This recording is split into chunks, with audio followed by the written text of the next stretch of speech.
It's called the sweet science. It's about outsmarting your opponent. And, you know, I can't play chess. My brother is a whiz at it. But this here is a 600-mile-an-hour chess game. It's click, click, click, checkmate. There you go. 1-2 uppercut. Right there. There you go. One more.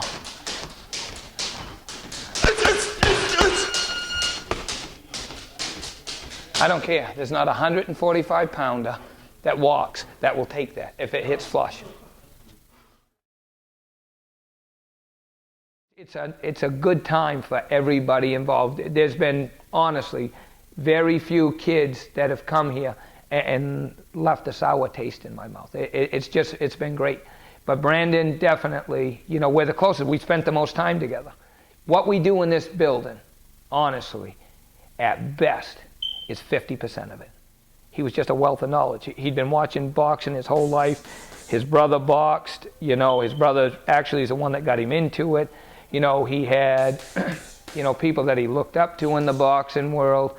And here's a kid that, you know, when he's telling something, and I didn't in the beginning because, like I said, I've had so many, I want to do this, I want to do that. And there's always hope that, hey, maybe this is the one. Maybe they really do. But you could tell with Brandon in a very short time, he was the one. Yeah, I had to build his confidence in himself because I could see what he was capable of doing, you know, if he indeed he was willing to allow himself to do it. And as physical as this sport might be, it's probably at best 25% physical and 75% mental. And without that mental capacity, you will never be a boxer. And Brandon has it.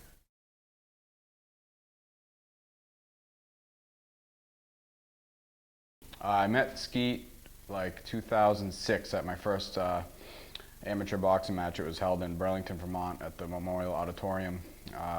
I recognized him up on the stage where all of our fighters and coaches were getting ready, and I introduced myself, and I can remember the conversation just like it was yesterday. He spoke of my grandfather. He used to come up here and fish as a child, and my grandfather always was good to him and his friends, and it was a good conversation. It was like a warm welcoming, you know, into the boxing community for him and I meeting each other. I knew at that point, like, you know, this is going to be a friend of mine for as long as I'm around the boxing world.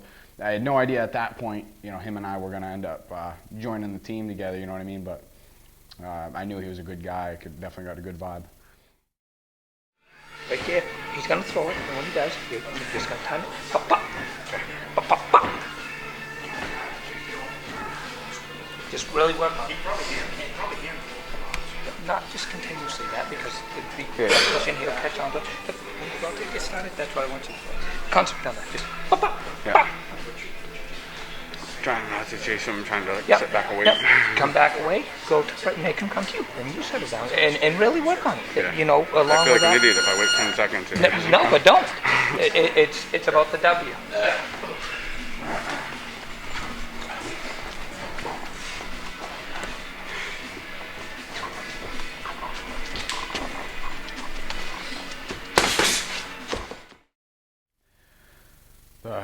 A relationship, like a positive relationship between a fighter and his trainer, I think is, you know, the pure definition of what Skeet and I have.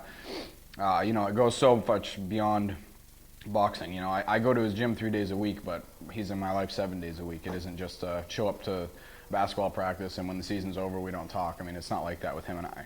You know, there's some fighters that come there, you know, he doesn't have such the close relationship with, but yeah, I've paid my dues.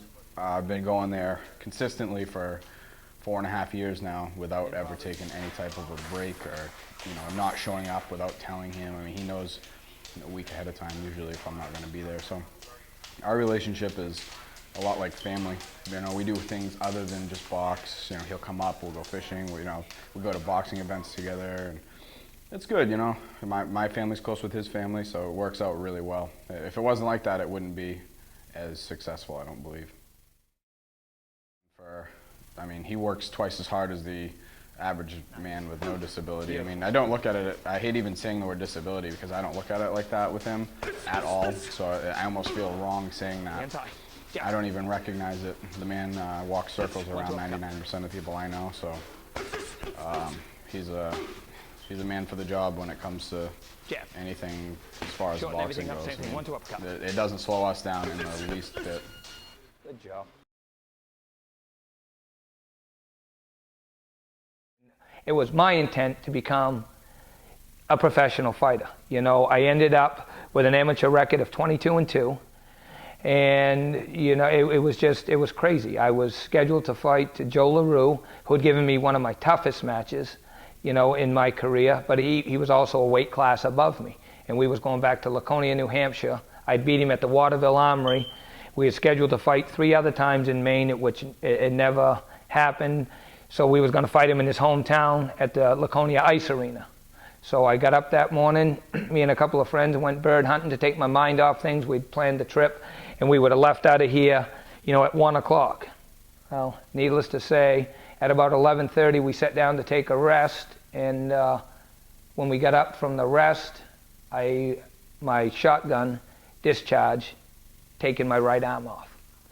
And that was the end of my boxing career. But 3 days later, when I woke up, I was very excited to be alive because I thought I was done.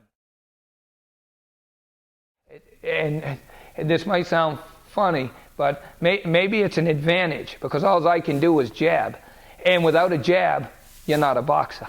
And Brandon didn't have a jab when he came here. Brandon relied on trying to knock someone out, to punch. He was so eager to throw that right hand, which is the worst mistake in the world. And I knew in my head they weren't going to land. But they don't have to land. That's keeping him focused so you can make that advancement and then do what you need to do, Brendan. You've got to jab all the time. But it's boom, boom. Jab. Jab. 1, 2. 2 hook. Nice. Nice. That's nice. 2 uppercut. Again. Nice. Jab. 3 going away. Never did that either. Jab. But it's just funny how he's grown, how he's evolved and changed. It's just, you know, he's come from here to here, you know, but we're still looking to go here. And that's the thing that's going to really take the dedication. But he knows what he wants. And I firmly believe that. And people like Brandon Berry, I mean, what a person to be able to look up to. Look what Brandon's done and accomplished. You know, I mean, look at the sacrifices that he makes weekly. And, you know, his journey, you know, and I know people probably get sick of hearing it, but over 700 miles. I mean, that's a story in its own. He drives from the West Forks, which is 126 miles, one direction, here, 3 nights a week, and sometimes 4, depending on, you know, what we're doing. But, you know, we've said it and we joke about it, you know, and it's really not something to joke about. I'm more worried about Brandon getting into a traffic accident, an automobile accident, hitting a moose, than I am when he climbs through the ropes in a boxing match. And that's the truth, because you can never be prepared, you know, for a moose running out in front of you. When Brandon Berry gets in this ring, he's prepared.